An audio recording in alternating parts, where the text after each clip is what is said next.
Hey, what's going on, everybody? I just picked up this 600-pound impact wrench from Ryobi. This is the 1 Plus HP. It's the brand new one. I got a 4 amp 1 Plus HP battery on it.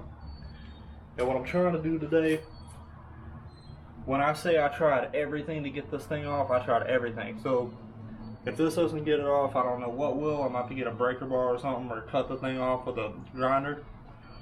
But let's just see how this works. Now this tool does have 3 modes. I'm going to set it on 1 first. We'll try it on 1, and then we'll try it on 2, and then we'll try it on 3. If that doesn't get it off, I don't know what will. I tried the Milwaukee impact gun. I tried the Milwaukee impact wrench, the one that's a little bit smaller than this one, and nothing would get it off.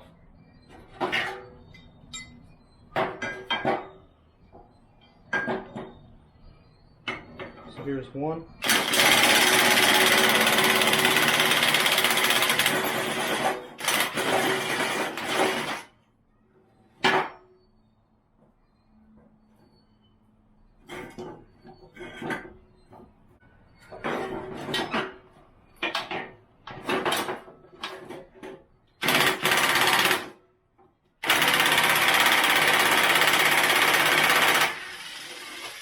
Hell nah.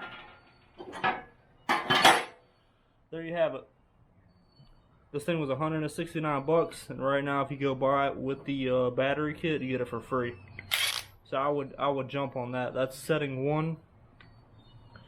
And I tried 2 different tools on it already. It would not come off for nothing. This thing was like,